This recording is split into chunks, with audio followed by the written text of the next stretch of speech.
Hello hi नमस्कार। आजची recipe आहे ड्रायफ्रूटची चिक्की। मस्तपैकी सुंदर आहे। पटकन सुरुवात करूया कशी बनवायची ती। इथे एका भांड्यामध्ये आपण बदाम घेतले आहेत 1 वाटी, काजू घेतलेले आहेत अर्धी वाटी, पिस्ता घेतलेले आहेत पाव वाटी आणि भोपळ्याच्या बिया घेतलेल्या आहेत पाव वाटी। आता हे सगळ्यांना आपण असं भाजून घ्यायचं आहे छानपैकी। एकदम भरपूर असं नाही, थोडंसं असं एकदम जरा त्याला क्रंचीनेस येईपर्यंत असं छानपैकी आपण भाजून घ्यायचं आहे। मीडियम फ्लेमवरती सगळ्या पूरी रेसिपी आहे ती आपण मीडियम फ्लेमवरतीच करायची आहे, जास्त हाय फ्लेमवरती पटकन करायची नाही। आता हे आपण एका भांड्यामध्ये एका डिशमध्ये काढून घेतले। तिथपर्यंत आपण करायचा आहे पाक। इथे आपण गुळाचा पाक करायचा आहे। त्याच्यासाठी इथे मी 1 कप गूळ वापरलेला आहे। त्यातला 3/4 कप गूळ आहे तो साधा आहे आणि पाव आहे तो चिक्कीचा गूळ आहे। त्याच्यामध्ये 2 चमचे मी पाणी टाकलेलं आहे आणि ते आपण व्यवस्थित असं मिक्स करून सगळा तो गूळ आहे तो मेल्ट करून घ्यायचा आहे। म्हणजे गुळाचं प्रमाण तुम्ही जेवढा तुम्हाला त्या क्वांटिटीमध्ये चिक्की बनवायची असेल त्याच्यानुसार 75% साधा गूळ आणि 25% चिक्कीचा गूळ असं आपण वापरायचं आहे। चिक्कीचा गूळ हा बाजारात वेगळा मिळतो, तो त्याच्यानुसार आपण हे सगळं पुढच्या गोष्टी केलेल्या आहेत। त्याने थोडासा आपल्या चिक्कीला आहे ना थोडासा क्रंचीनेस येतो, कडकपणा छानपैकी येतो। त्याच्यामुळे आपण त्याच्यामध्ये थोड्याशा प्रमाणामध्ये चिक्कीचा गूळ वापरलेला आहे। आता 1 कपमध्ये मी 3/4 कप साधा गूळ घेतलेला आहे आणि थोडासा घेतलेला आहे तो चिक्कीचा गूळ घेतलेला आहे। आता गूळ व्यवस्थित असा मेल्ट करून घ्यायचा आहे। त्याला थोडासा आहे ना असं वरती असं थोडं ते फेसाळ होतं, तसं फेसाळ व्हायला लागलं की समजायचं आपला आता हा पाक आहे तो तयार व्हायच्या प्रोसेसला आहे। आता मध्येच त्याच्यामध्ये आपण थोडंसं टाकायचं आहे, 1 चमचा तूप टाकायचं आहे। तुपाने एकदम छानपैकी आहे ना शाईन खूप छान येते आपल्या चिक्कीला। जशी चिक्की थंड होते ना त्याच्याने चिक्कीला खूप छानपैकी शाईन येते।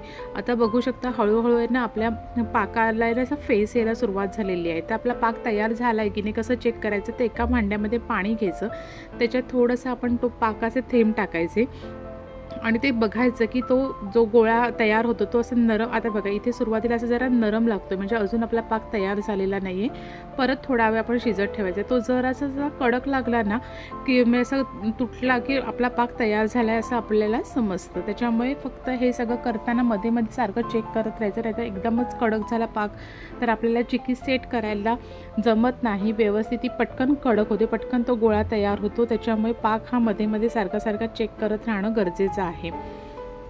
आपण थोड्या वेळ जरा असं गरम केलेला आहे पाक आणि परत एकदा बघितले, हे बघा आता छानपैकी आता ना हळूहळू त्याला घट्टपणा चांगला आलेला आहे। आता काय करायचं आहे की आपण जो काही सगळे ड्रायफ्रूट्स भाजून ठेवले होते ते आपण सगळे त्याच्यामध्ये टाकून घ्यायचे आणि हे सगळं करताना आपण ज्याच्यामध्ये सेट करायचं आहे म्हणजे ज्या बटर पेपरवर आपण सेट करणार आहोत हे सगळ्यांना तयारीत ठेवायचं। जरी बटर पेपर आपला असला तरी सुद्धा त्याच्यावरती थोडासा तुपाचा हात लावून घ्यायचा आणि सगळं काय ना सेटअप तयार ठेवायचा, म्हणजे कारण का चिक्की आहे ना पटकन सेट होते अगदी। त्याच्यामुळे ह्या सगळ्या गोष्टी आहेत त्या सगळ्या अगदी जवळजवळ घेऊन तयारी करूनच मग चिक्कीला सुरुवात करायची। सगळं आपण गोळ्यामध्ये व्यवस्थित असं मिक्स करून घेतलेलं आहे। आता आपण बटर पेपरवरती इथे तूप लावलेलं होतं, आता त्याच्यावरती आपण ती चिक्कीचा सगळा बॅटर आपण जो बनवलेला आहे तो पटापट टाकून घ्यायचा आहे। परत एक दुसरा बटर पेपरसुद्धा आपण त्याच्यावरती घेणार आहोत, त्यालासुद्धा आपण एका साईडला तूप लावून घेतलेलं आहे आणि ती आपण ह्याच्यावरती ठेवून व्यवस्थित चिक्की ती आपली सेट करून घ्यायची आहे। चिक्की ही पटकन सेट होते, त्याच्यामुळे ही म्हणजे सगळी प्रोसेस आहे ही सगळी पटापट करायची आहे। त्यामुळे सगळ्या गोष्टी आपल्या पुढ्यात असल्या की पटकन चिक्की होते, करायला वेळ लागत नाही। पण कसं असतं की जी सगळ्या टाईम टू टाईम झालं ना की बरोबर अगदी मस्तपैकी छान त्याला, आणि जसजशी ती गार होईल सुकत जाईल ना तसं त्याला शाईन खूप छान येत जाते आणि तेव्हा ते व्यवस्थित असं हे होतं। जेव्हा ती गरम आहे तिथपर्यंत त्याला व्यवस्थित आपल्याला किती पातळ हवे तेवढ्या पद्धतीने ती छानपैकी लाटून घ्यायची आहे। आता इथे आपण थोडीशी ती गार होत चाललेली आहे, तर त्याच्यावरती मी थोडेसे रोज पेटल्स माझ्याकडे होते ते मी टाकून घेतलेले आहेत। हे सगळं ऑप्शनल आहे। आणि आता सुरी घ्यायची आणि सुरीने ना थोडेसे आहेत ना त्याला आहेत ना अशा कटिंग करून घ्यायचं आहे, जिथपर्यंत ते आता हळूहळू गार होत चालले ना तिथपर्यंत। पूर्ण कटिंग करायचं नाही आहे, थोडंसंच करायचं आहे। ते सुरीलासुद्धा आपण थोडंसं तूप लावून घेतलेलं आहे आणि त्याच्यानुसार आपण थोडं त्याला कटिंग करून घ्यायचं आहे आणि पूर्णपणे ती गार झाली की मग ते जे कटिंग आपण केलेलं असतं ते फायनल करून व्यवस्थित असे त्याचे तुकडे करून घ्यायचे आहेत। आता आपण जस्ट आपल्या एक ह्याच्यासाठी की व्यवस्थित ते तुकडे तेवढ्या लेवलला येण्यासाठी आपण हे करत आहोत। एकदम जेव्हा जिथपर्यंत गार होत नाही, आणि गार करायला फ्रीजला वगैरे ठेवायची गरज नाही आहे.